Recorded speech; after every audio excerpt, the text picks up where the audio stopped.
And I want to welcome everybody to coming to Inside Out. This is Carol Ann, and with me I have Eric Stewart from the Eric Stewart Group. And let's flip back so Eric's on screen for a while. So we want everyone to meet Eric in person. And while we're putting Eric back on the screen, I want to welcome everybody. There are several of you that may be newer to our webinar series. And sometimes we take questions during, and sometimes we take questions after. For today's program, we're going to take questions at the end. And so you can key your questions in anytime. So as you think of your question, key it in, but then at the end of the program, we will definitely take your questions at that time. So welcome back. My name is Carol Ann McCormick, and I spend my days here at Knollwood. And we don't always have special guests with us like we do today. But what we're going to do first is there are some new visitors to our website. So what we're going to do is we're going to just tell you a little brief overview about Knollwood to begin with, just for those who need to get up to speed. So Knollwood is a nonprofit. We're located right in the heart of DC, and we're the type of community that's geared for people who are 62 or better. Many of the people who move here come here from the metro DC region, but people who live here have also come from various places across the country. We're what's known as a life plan community, and it sort of means one-stop shopping. So you do have to be healthy and capable and wise when you arrive here to live, but should things happen to your health after you've lived here, you can rest assured knowing that Knollwood has small assisted living neighborhood, as well as capabilities for in and outpatient rehab, as well as long-term nursing care and even memory care. So we hope you'll investigate Knollwood further. You could visit knollwoodcommunity.org to do that,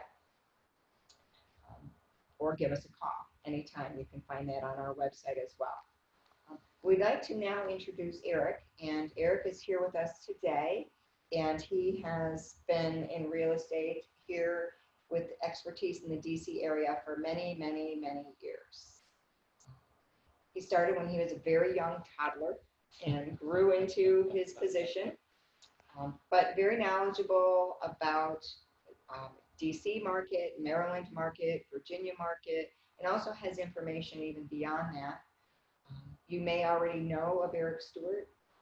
Has a lot of notoriety in our region, but please do welcome Eric to today's program.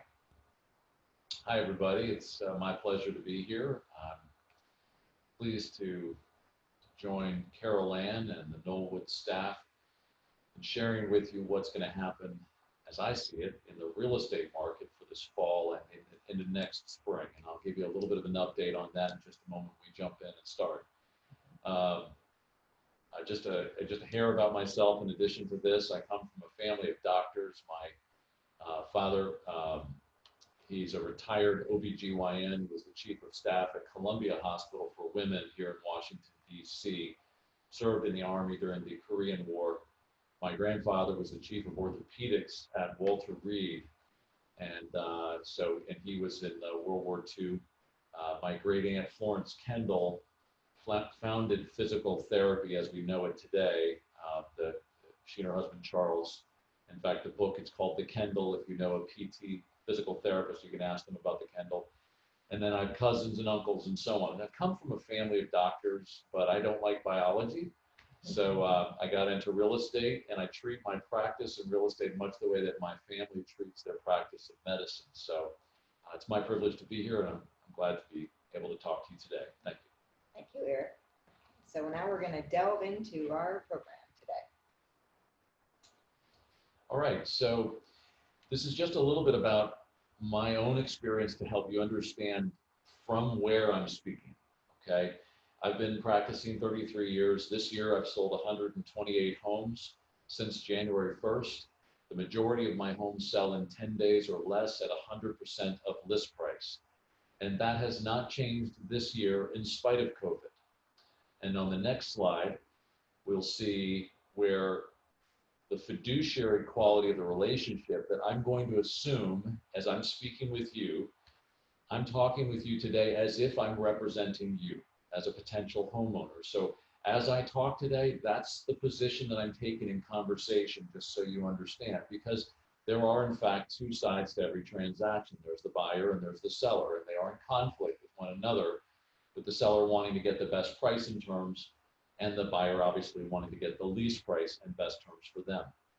Because of that, I'm going to be careful and caring, obedient, which is a great way to describe in my book how a real estate agent should act with their client. I'm here to tell you what I think, but always to do what you ask. I'm accountable, loyal. I follow the laws of disclosure according to the Civil Rights Act of 1866, the Fair Housing Act of 1968, the American with Disabilities Act of 1990, and all addenda in between. Those are the fiduciary responsibilities that I carry and what every real estate agent should carry for their client. On the next slide, this is how everybody's looking these days. And back in February and March, when things were just starting to look like they were going to get worse, you know, things were happening out in Washington State, and it was just a spot off one or two people, and then it seemed to spread, and then we just didn't know where it was going to crop up. And I remember saying in early March to my team, we need to pivot now. We ordered 1,000 masks, and we ordered booties, and we ordered gloves. It still took us 2 months at that point to get things delivered. But we moved in a direction to accept the new normal, which this is the new normal for us today. This is the new normal for how we're going to be selling real estate. This is the new normal for how we go out and eat and how we go about and live our lives. And so as we embrace the mask, so the mask has been protecting us, and we have been doing well. In our area, we all know we've been more prudent than many areas around the country, and as a result, our numbers are low. So, but because of this, how do you sell real estate? Does it change things at all? Let's talk about that today. On the next slide, I'm going to cover these three aspects, the three arcs of the home sale flywheel. Now, the concept here is that your home sale is like a flywheel, and that it moves. If you've ever been to the fair and you've spun the flywheel, and it click, click, click, click, click, click, click, click, click, click, slows down and then catches on some number, and maybe you win a Koopy doll or something. So that friction in the market that COVID brought in has changed the dynamics of the timing, the condition, and pricing, and initially changed it negatively, but has changed it positively in some ways. Where I'm covering today timing and condition and pricing in pieces, I'm going to discuss all three of these in great depth over the next 6 weeks here at Knollwood. And I want to invite you to come back as we get to the end of the lecture today. There will be a place for you to see where to sign up. You can sign up on Knollwood's website, and there will be other ways as well. So timing, condition, and pricing they've always been the legs in a stool for how I sell houses and how the market moves. My goal as a real estate agent, really this is the case for all home sellers, you want a frictionless experience. You want to sell fast. You want to sell for top dollar with the least inconvenience to you. So let's jump in and talk about those three. Can I ask a question? You may. So looking at these three components of the arc, which has been impacted most positively by coronavirus and which most negatively? Or is that too much foreshadowing? It's good. No, it's fine. So timing was negatively impacted in March and April. We saw home sales down 12% in March, and in April, home sales were down 25% compared to April a year ago, because people were just not moving. And home sellers had decided, for whatever reason, we're going to hunker down, wait until this sort of settles out, or we have a better sense of how to handle ourselves. And home buyers were also just afraid. That was the month of April. In the month of May, everything began to shift and open up. And the real estate market, in a typical slower July, August timeframe, has actually accelerated, much like a bull market that you might see in March or April typically. The condition, because we have moved to virtual selling, we've changed the way that we're marketing our real estate in the condition aspect. And I'm excited to show you some pictures on that. I'm going to save that for the reveal in a little bit. But I would say condition is probably to answer the question you were asking me, condition is probably the most negatively impacted part of this, because homeowners can't take the things out of their homes that they need to get rid of. You can't donate things. You have very little sales going on. If you want to get things out of your house and sell them at auction, well, are auctions actually happening? It's just not the same as it was. So that's probably been impacted more than anything. The pricing has been very favorably impacted post that March and April timeframe. Prices have climbed to their highest prices ever in the DMV. We'll talk about that in just a minute too. Okay. Thank you. Now I'll let you move on. Okay, thanks. Next slide. So the right exposure from the start for every homeowner, you can drip information. When I first started in 1987, my broker taught me, hey, you try this. If that doesn't work, then a week later, try this. If that doesn't work, try that. And maybe about 3 years in, I thought, this doesn't make a lot of sense to me. A homeowner is going to pay me to get them the highest price possible. Let's flood the market with everything at the beginning. And that was before the internet. And so it was harder then than it is now. So we want to talk about how we're pushing information out from the start. Next slide. And so the coronavirus has impacted the timing, the condition, and pricing side of this. What happens when there's friction against this flywheel? Well, next slide. Our initial process has changed. We do a consultation with our prospective home sellers by phone initially. We just have this 10-minute call where I go through my 3 top questions, the 3 Qs, okay, which are to better understand where you'll go, when you're going to go, and how you want to get there, so that we can create a plan of action to make that happen for you. That plan I call crossing the bridge. You're leaving one home and crossing a bridge to another home. And how are we going to get there? It's good to have an overview of the overall process right from the beginning before you even start anything. So personal home tour is done. Following that, I wear a mask, wear gloves and booties. Comparables and competition on the market is provided. We generally will email that, and then we will either do a marketing strategy presentation in person, or we'll do it over internet. Then documents are actually docu-signed. So just to kind of give you as an example, I was on a listing appointment in McLean, Virginia yesterday morning and sent the documents out to the seller. The seller has signed those. Those were docu-signed and sent back to us, formalizing that relationship. And we walk you through, if you don't know how to do that, no problem. Complementary power of attorney, we provide that to all of our clients now, because if for some reason one person or another is not feeling well, we don't want your process to be interrupted by illness or otherwise. We want to make sure it's smooth all the way through. So we give that to all of our clients. Somebody use a power of attorney just because they don't want to go somewhere in person, even if they're feeling perfectly fine? Absolutely. You can assign your power to sign for the sale of your real estate to pretty much anybody that you want to, and just in order for you to make it easy on yourself. One more thing I'll say is, if for some reason you're going to be gone, we can send you all the documents by email, so long as you can get to a notary wherever you are and have the documents sent back. You don't have to be present at settlement any longer. That's wonderful. On the next slide, okay, preparation, we're already there. Preparation consultation. So we provide a staging consultation now that's done virtually. Our stager, Vivian, will spend 2 hours giving you a consultation on what types of things to focus on, and then we'll give you a prescription. There's my old doctor's background coming out. A prescription on what color to paint and what kind of floor finishes to do, or whatever it might be, or room by room, what you need to do so that you can just execute your plan of preparation. Today, right now, beginning of September, is an excellent time to start a process of preparation if you're thinking of selling next year. Because as you're going to see in a minute, the time to sell is typically the middle of February when it's cold and not that pretty, up until the middle of May. That's the sweet spot. It's a little earlier than most people talk about, but I'll show you why when we get there. Let me ask you another question before you move on. So you talked about here visiting marketing with over 350 different websites. Yes. What are some of those sites? Like, what's an example? Okay, so of course we've all heard of Zillow. Zillow is a website that delivers information to millions of prospective purchasers every day.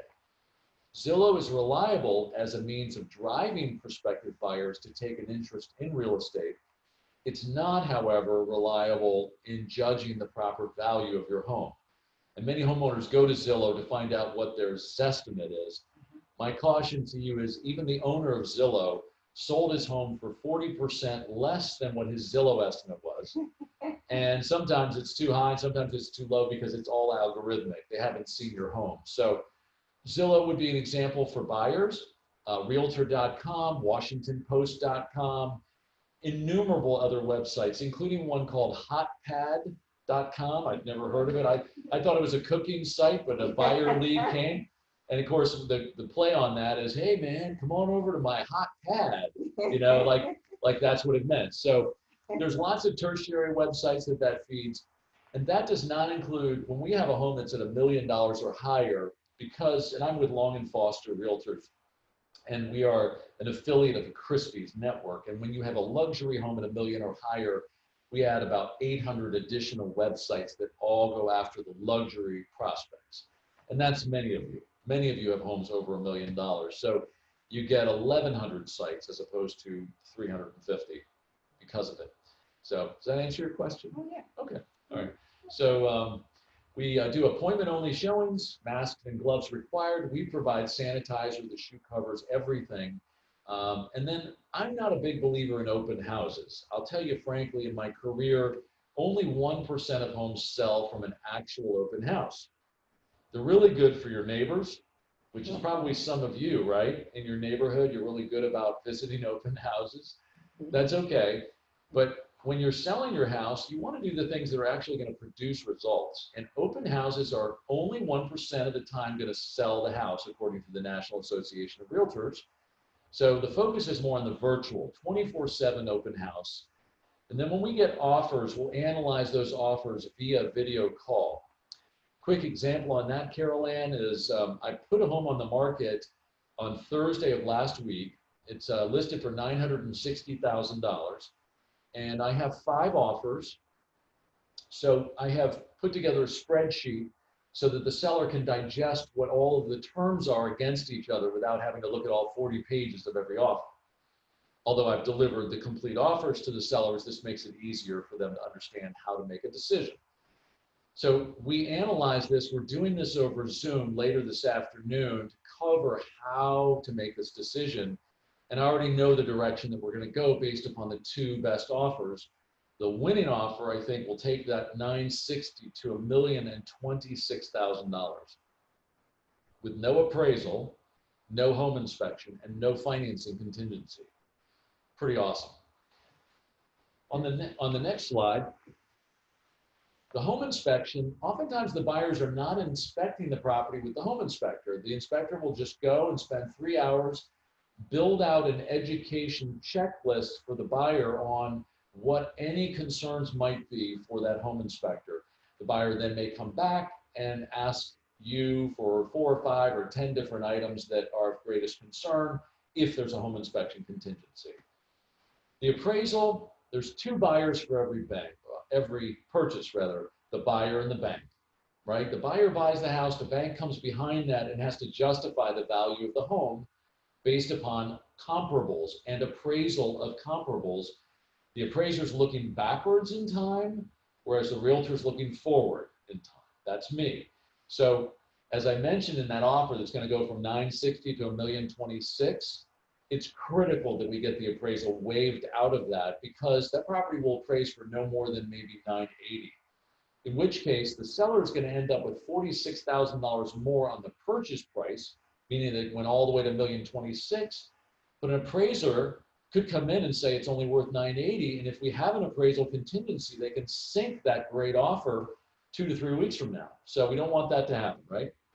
So we want to make sure that if there's an appraisal, that we have all the comparables, or we try to get rid of that appraisal contingency. The final walkthrough would be done in person, generally not so much by video call unless you're out of town as a buyer. And this is just a chance to flush all the toilets, turn the oven on, make sure everything is in substantially the same condition as at the time of purchase. Lastly, the split settlement. Now it's pretty much done as a drive-by. We have this happen. We have a real estate settlement company in the first floor of the office building that our Long and Foster office is in, off of Jennifer Street here in Northwest, and my office in McLean, and I have one up in Rockville as well. All of them have title companies in the same building. Buyers drive up, the attorney walks to the car, mask wearing attorney, has them sign while they're sitting in the car, notarizes a signature, and they leave. Seller comes in separately, same thing happens. And the funds are all wired. So Almost like going to pick up a carryout dinner. it's kind of like carry out, a drive-through movie or something, you know, it's like, Wire transfer yeah. bigger. right, exactly. And that concludes that. So on the timing, what happens when you enter in this timing has shifted a little bit. Let's continue more on timing. Okay. So this is showing you median home sale prices, and what I want you to pay attention here is this climb each year. It's an undulation each year over the last 4 years of how prices climb at certain times of the year, and they drift lower at certain times of the year, but the overall cycle is bullish. This is the median sale price. Next slide. That started 3 years ago. And actually it started 6 years ago, but we just have room for 4. So it's a pretty intact, longer bull market than that even. It's pretty impressive. Days on the market, what we're noticing is that the number of days to sell a home is dropping. See the spike on each year? That happens to be the homes that settle in January, which go to contract in November. Why? Because the homes on the market in November typically started on the market maybe in May or June and languished on the market, kind of like the kernels at the bottom of the popcorn bag that you don't really want to eat. They're the leftovers. And oftentimes home sellers then are chasing a market where there isn't enough demand once school lets out. What I want you to understand is this year, because of COVID, we're going to see a very different chart. This year, about 4 months from now, we're looking back, it's going to be so fast in July and August, it's going to look like an early spring market. Next slide. Inventory. Notice how the inventory has been dropping year after year after year. I've been predicting a bull cycle. It's just a question of when we get there. And this has been, we've been modestly increasing in prices each year for the past number of years.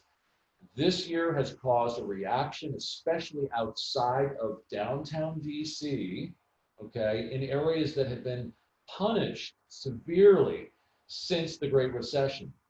If you were to go to Leesburg, if you were to go up to Gaithersburg and Laytonsville, points that are pretty much out in the boonies, you know, compared to where we are today in DC, those houses have languished and prices never recovered until this year.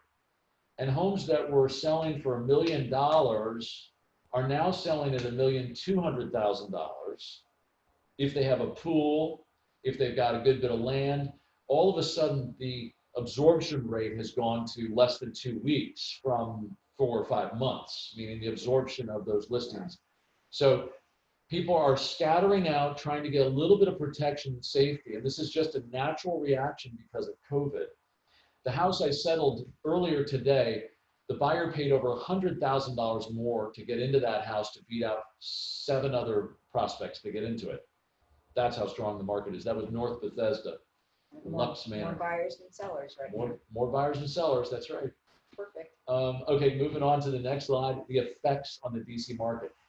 I'm not going to repeat this. I kind of already explained these things. The only thing I want to point out is in July, the pending sales hit a July record and second best month in a decade. And July is normally not a month that has that kind of strength. So we will see a flipping in some of those charts that we saw already. Ultimately, all it is a stronger bull market. And I think this is the way it's going to be going into next year too. Before we continue on, can I ask a question on that? Sure. So when you say Metro DC, how far out do you go as far as being Metro DC? Okay, so we would typically go out as far as Manassas. We would probably go as far as Clarksburg in Montgomery. Once you get outside of Montgomery County, it's not DMV, it's Frederick County. Yep. Once you get out to Loudoun County, it's Loudoun County. It's going to be further out. Same thing is going to be south. You wouldn't go as far as Fredericksburg to the south. You might go as far as Occoquan. Okay.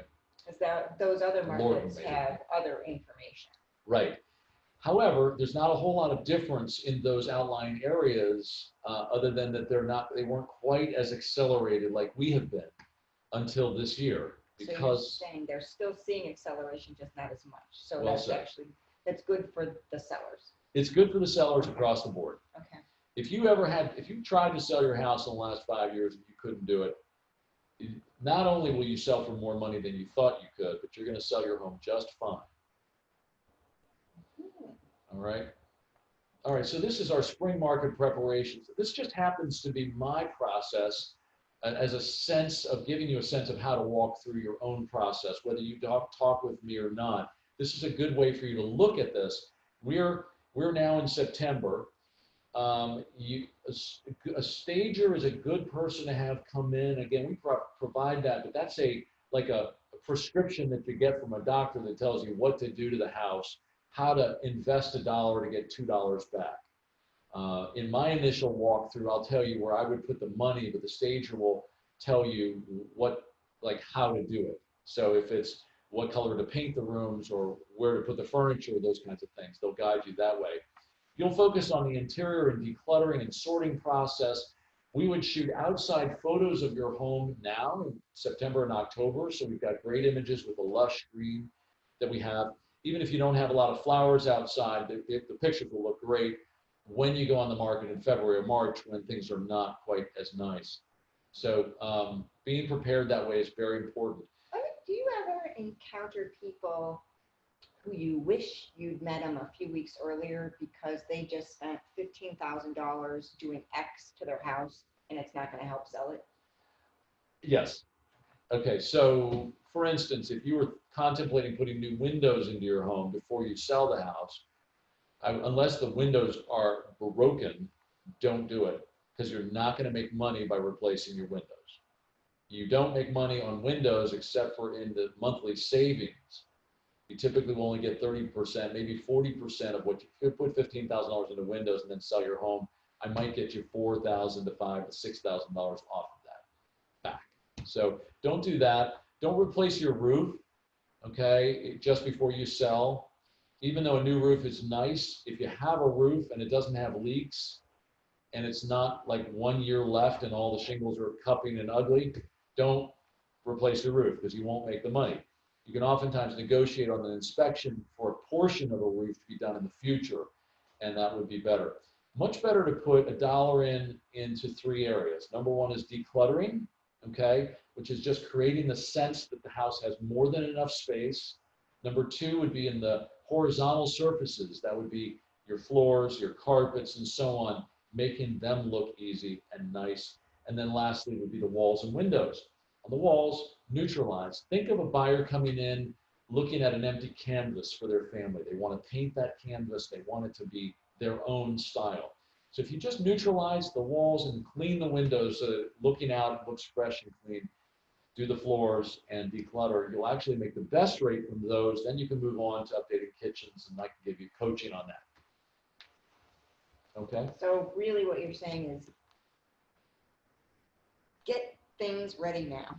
I am. I mean, if someone's thinking of selling next year. Yeah. And if you don't know what to do, at least get that initial walkthrough. And, please, there's no obligation in contacting me or anybody in my group to give you an initial walkthrough and tell you how much your house is probably worth and what kinds of things you should focus on. And then you have something to work on. And then, you go on your way, you work on that. We can talk more later, but feel free to avail yourself of that. And then the interior photos are done typically in January, just before we go live. So you have the holidays to go through. You kind of live your life in the fall, do your final prep, and decluttering of ornaments and whatnot. And then you'll notice where it says final price. The reason is that if we formalize a relationship with a client, like I just formalized a relationship with somebody in Kensington on Cedar Lane in Montgomery County, and they're not going to sell until February. Well, we're going to look at the price. This is a $1 million home. We're going to look at the price again in February because maybe it's worth $1,050,000. Before we would go live, we want to look at it just like a stockbroker would look at his ticker and say, okay, we can get more today than yesterday. And we go over the marketing preparation. You approve everything. So this is our spring market preparation. The last thing I'll point on this is the quiet listing, the red bar that's on the top. We do sell homes quietly for some sellers who don't want to put a sign up, don't want a lockbox, they don't want to handle it that way. They just prefer discretion. And we do 5 or 6 home sales that way a year. So that's an option if that's of interest. Okay, next slide. Okay, this is going to be the same thing, but just in 14 days. So we have the capacity in order to make things quick. All right, next slide. The first week on the market is so important. I cannot begin to stress how important that first week is, and that you should never take an offer the first day that you go on the market or the second day.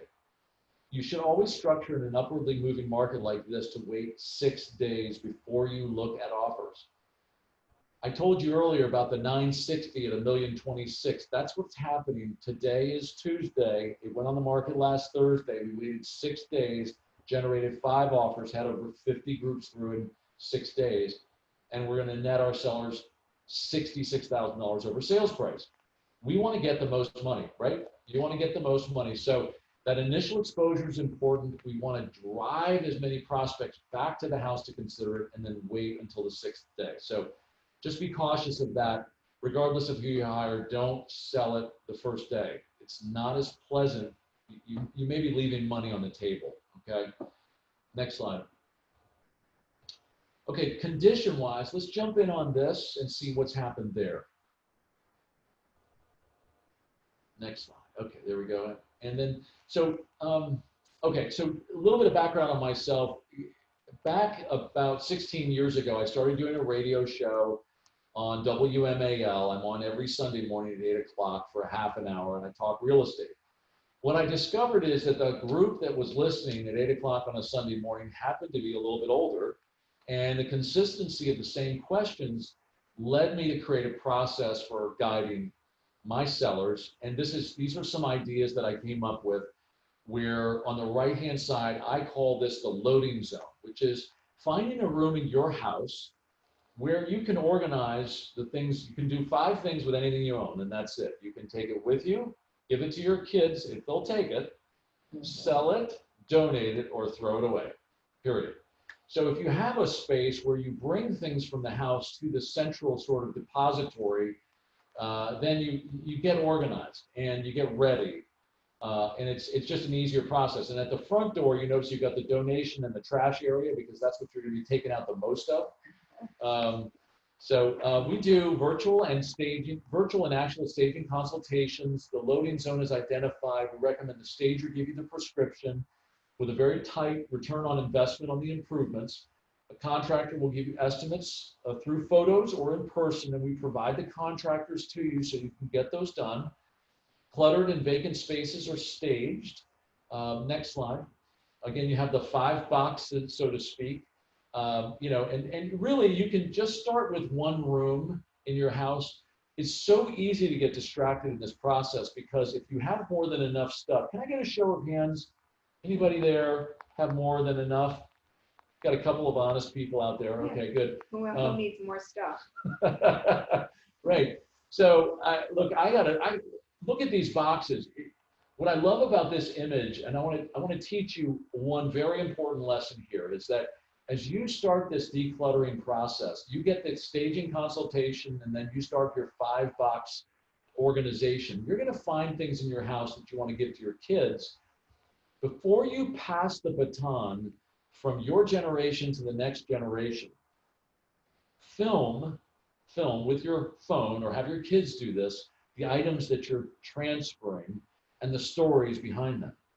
Look at that painting above the box for family. It's an antique painting, probably from the late 19th century, maybe early 20th, maybe done by a relative. And maybe you know the story behind that painting that your kids will never know unless you actually tell them. And even if you tell them now and you're gone one day, they may not remember what you said. They remember this, like the old telephone game. So tell that story, videotape it, and then transfer the item so that 150 years from now, when that painting is now passed from that generation to the next and the next, that story remains intact, okay? Now, when you get to the donation box and you got the hippie pants and the purple bowling ball, maybe you don't want to, record that, but anyway, have fun with it and don't forget about that. Next slide. Okay, I call this the Gnome Method. This is actually a gnome that sits on the front stoop of a neighbor's house where I live. And most gnomes are just sitting in a yard somewhere or in a box in a closet. And do you need a gnome? No. Do you love it? Yes. Do you use it? Okay. This is maybe the best use of a gnome I've ever seen. Welcome. Okay? But generally, you don't need them and you don't use them. They just sit in a box, but you love them. Now, my thought on this is you have complete discretion on what you want to keep. But if you're going to go through a downsizing process from whatever size of home into whatever size of an apartment, you can't take everything with you. So why not shoot the video of things like this that you love but don't need and don't use, and then share the item with your family. Keep the video. You'll always have the memories by having the video. Get rid of the gnome, keep the video. Get rid of the gnome, keep the video. Next slide. So staging prescription, you don't bother reading this, but this just gives you a sense. We give you a general sense of things to look out for on the left-hand side, and then Vivian or one of our stagers will give you a prescription on the right side of exactly what they want you to focus on. Next slide. This is actual staging, walking into this living room with the bookshelves overwhelmed and 2 chairs blocking the fireplace. Now, notice what's happened by taking furniture in other parts of the home and adding a few pictures that were brought in.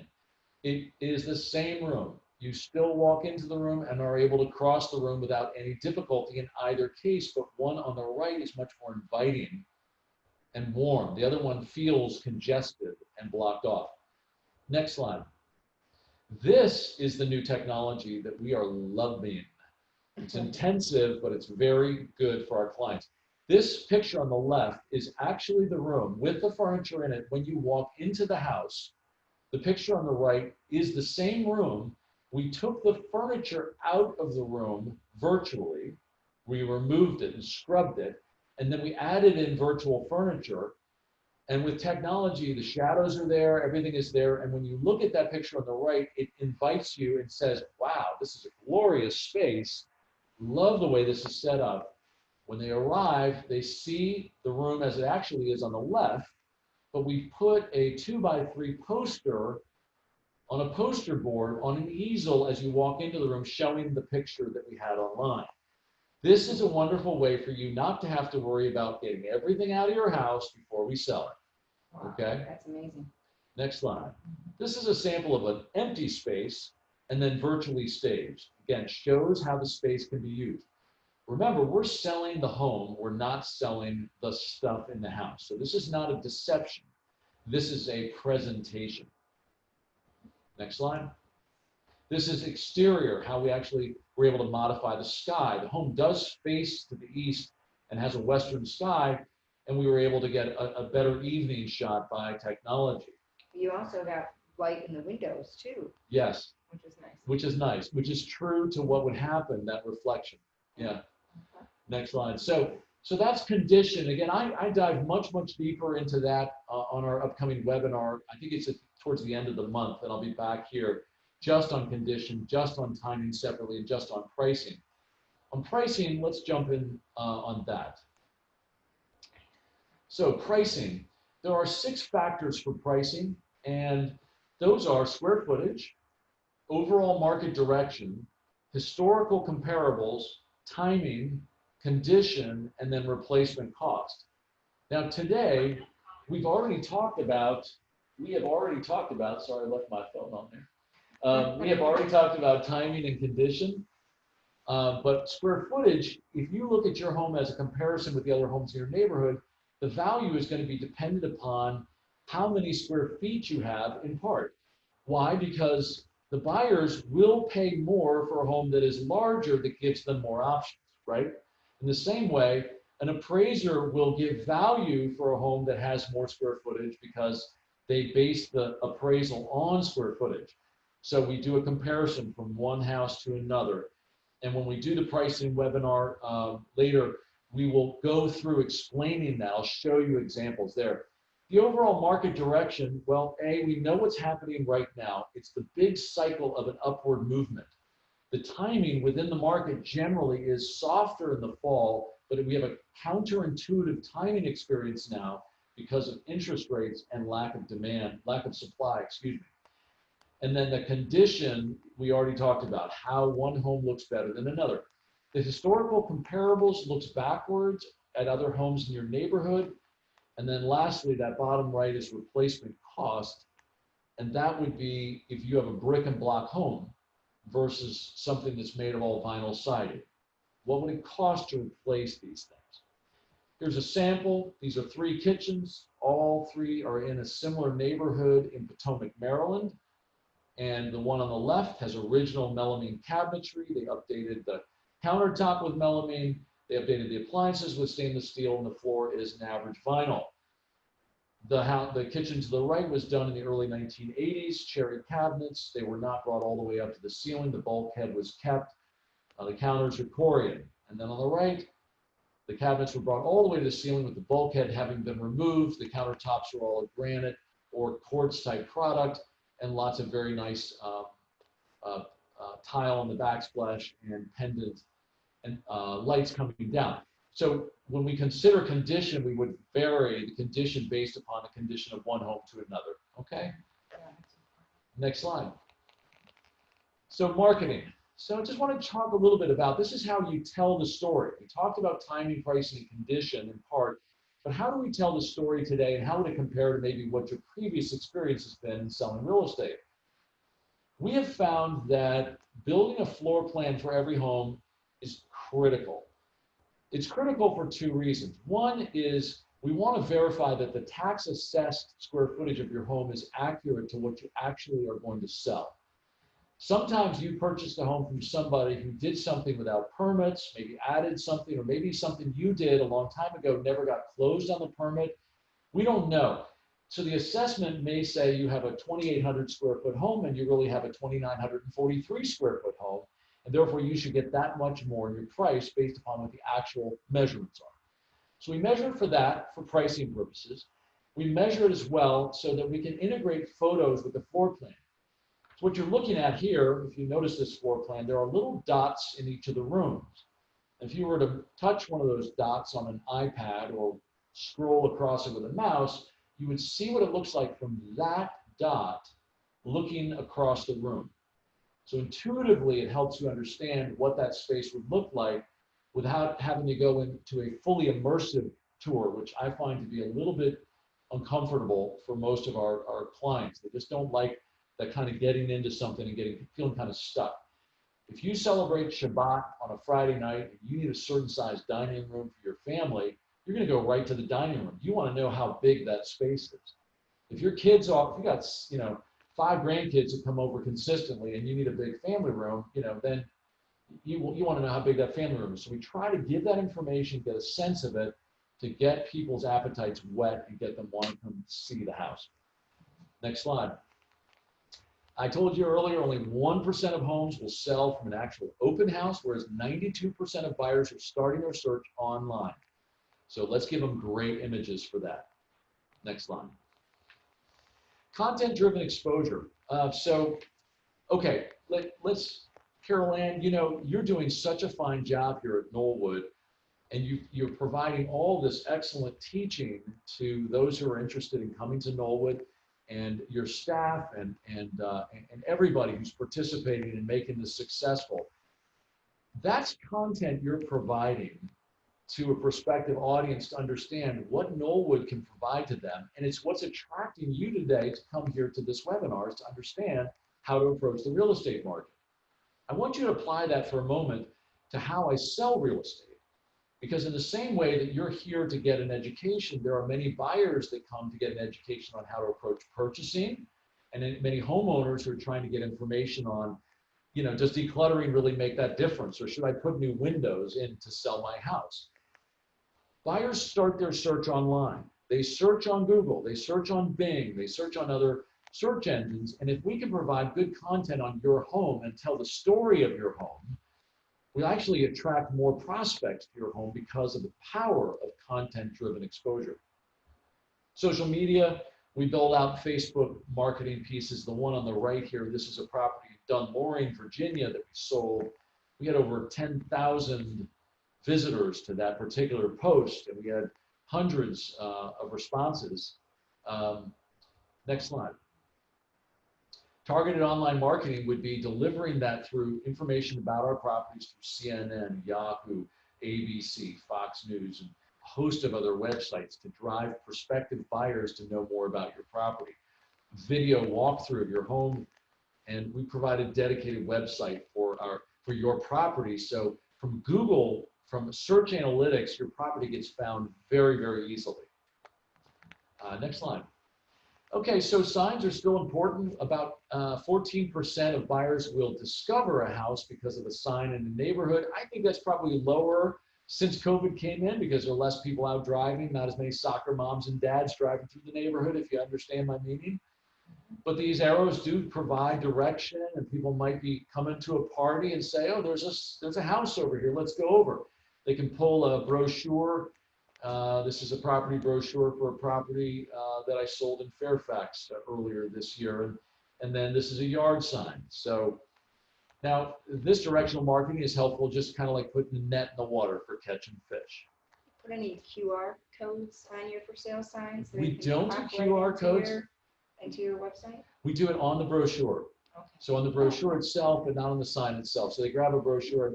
We check the brochure box every Friday and Monday to make sure we have plenty. I just wonder if more people are driving by now. That's right. Yeah, people still, they'll drive by, and if they're in a hurry, they want to get that information quickly. So, hey, again, if you're up at 8 o'clock on a Sunday and you want to hear my show, it's on 105.9 FM, WMAL, Sundays from 8 to 8:30. We do a half of the show is on local real estate, and then the other half is on seniors solutions, where I really cover how to approach getting older and how to approach finding a wonderful place like Knollwood and to make that crossing the bridge experience. Next slide is quiet listing. So this is a great, let me give you an example. This is I had a home on Woodley Road here in Northwest DC that I sold in January.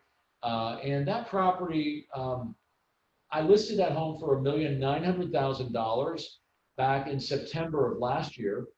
But the client didn't want to go on the market until sometime in February. And so during that time, though, I told them that we could keep an eye out and an ear out for prospective buyers who might be interested in their home. So they weren't ready for showings all fall until maybe in late November. And we met again and discussed pricing. In the market, I felt like maybe by spring we could ask a couple $1 million. And so we changed the price from 1.9 to 2 million. And I put the word out and got a call from a broker. Broker came out and showed the property. We sold the house for $1,960,000 without it hitting the market. And during this window, one of the advantages for this homeowner is they didn't have to do the preparation work. There were boxes. The house hadn't been painted. Kitchen was all original. I'm sorry, I should restate that. It was a Wardman built house in 1908, and and the kitchen had been done in 1940, so it had been updated. But they ended up selling the house, and we give a reduced commission if we sell in that quiet listing, because we would not have done the marketing that we normally do. And so we give our clients the benefit. We don't want them to pay us for something we haven't done yet. We still got them a great price. Obviously, it was a win-win-win for everybody, and they didn't have to go through the bother of going on the market. So it may or may not be of interest, but that worked in that scenario. Next slide. Excuse me. When we review offers, we go over buyer credentials, contract terms, and price, and we make sure the buyers are well qualified. Financial discrimination, okay, and let me repeat what I just said, because discrimination is a word, it's almost like a no word you can't say these days, but I want you to hear what I'm saying. Financial discrimination. You as a homeowner have to make a decision on who can buy the property on one thing only: capability. That is, can they make the purchase or not? They have to provide their capability so you have complete confidence. I reviewed the 5 offers that I got earlier on the house at 960. There's only one contract that goes as high and has no appraisal contingency. That buyer's financial capability is of greatest importance. Can they put enough money down, and can they cure any problem if there's an issue on the appraisal? Because there's still going to be an appraisal, but there's no contingency on it. So we need to be very careful with a buyer's credentials to make sure that when we get engaged to get married, that buyer shows up at the altar on the wedding day, if you understand my meaning. Okay. Next slide. We analyze the terms, will either accept, counter, or reject offers based on a variety of topics and concerns that we might have. Next slide. We will look at that appraisal. 2 buyers for every house, as I said earlier. We want to make sure we win the sales price with the bank, and that's my job, to sell the value. Before you know it, your home will be sold, and you'll be on your way. So that concludes the content for today. This is our contact information. If you have further questions for me directly, feel free to reach out. I'll be happy to provide you a free, no obligation market evaluation of your home. We can discuss how we could work together. Thank you. And then, Joe, you're very welcome. So what you're looking at here now is, kind of our usual. Before we're going to take some questions. I do know we have questions right now, but here's some information about Knollwood, our next live webinar. And then also there is contact information if you want to be part of the series that Eric is doing for us at Knollwood, where Eric and his group are going to go more in depth on timing, and that's on September 24th. Condition starts off October, and then later in October, price. And each of these will be more in depth versus what you got today with everything rolled into one ball. And you can go on to the Knollwood website, and when you're looking at this webinar on there, you can actually, that'll be a hot link you can click through, right? So that's an easy way to find this. Or maybe you wrote down the numbers earlier, maybe you're writing this down now. That's all your options. Elise, what are our questions that we have from people? One of the questions is, if I had termite infestation or flooded basement like 30 years ago, do I have to disclose it when selling my home? Okay. So should we repeat I'll repeat the question. Yeah. So the question was, if I had termite damage or flooded basement 30 years ago, do I still have to disclose what happened? So disclosure of existing defects, we often think of, if I've got an issue, I need to tell people I have an issue. My advice is that if you've ever had water penetration, even if it was, let's say, 1972 during Hurricane Agnes, if you remember that hurricane, or some major snowstorm, the snowstorm of 78 or 79, if you've had water melt into the house, if you've had water penetration, or you've had termites, we definitely want to disclose that you had it. What we simply do is say, this is what happened, this is what we did, no issues since. That's just a wonderful way of protecting yourself from ever having a buyer come back later who hears something. And frankly, as long as you're upfront with them, they don't care. They just want to know that it was an issue and it's no longer an issue. It's a good question. Next question. Pardon? How is the elections going to impact the market? Okay, how is the election? Okay, so question is, how is the election going to impact the market? Brief historical comment here. This is my 33rd year in real estate. I started in 1987. And in my tenure, I've seen a decline in the impact of the election on the real estate economy. And the reason, and I think frankly, the historical reputation of that impact was much, much greater back in probably in the 30s, probably more, and then in the 40s and the 50s, the New Deal, and then in the Johnson administration and so on. I think that over time, because Washington, D.C. and environs has become less dependent upon the federal government, it doesn't have the same impact. And the second thing is that real estate in the DC area is not a bargain compared to most places that assignees are coming from. You know, if somebody's going to be in the president's cabinet, they've probably got capability to buy a house. But a lot of assignees come in, they're looking to rent something, so there are more rentals because of it. Maybe a 1% to 2% bump because of it. So, but it's not that significant. I have another question. What do you anticipate the market to be like in the spring? So the market in the spring will be excellent. I personally think that whether or not Trump or Biden is elected, this is not a political comment, this is an economic comment. The demand cycle for real estate is going to remain intact. There is not enough supply for the demand. We have a fairly monetarily accommodative Fed that will probably continue to be so because we will continue to be working our way through COVID even into next year. I don't anticipate any slowdown. I don't anticipate rates to rise either. So I think things are going to be fine either way for real estate. And as I showed you earlier, the market's its best from February up until middle of May. And again, I'll dig much deeper into that specific issue when we get into our webinar later in the month on the timing. That's timing. Yeah, timing, September 24th. Yeah. So it sounds like there could be an opportunity cost for people who are thinking of selling in 2 or 3 years versus sooner. Well, none of us know what the future holds 2 to 3 years out, right? We do know that prices have risen consistently, that the demand is there. I go back to my economics 101 professor in college and think about when M1, when the monetary policy is so accommodative, it's very inflationary. There's a lot of money that's been injected into the system because of COVID. $1 trillion was approved. You know, that's a big number, and possibly another trillion coming. If that happens, we're accommodating through the printing of money afloat for a period of time. If the M1 were to shift and start contracting, I think real estate would change.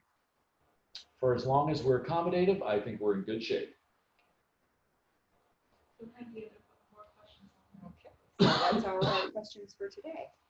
So we want to thank everybody for tuning in, and we look forward to seeing you on September 24th, October 1st, October 6th, October 22nd. You got your next month planned.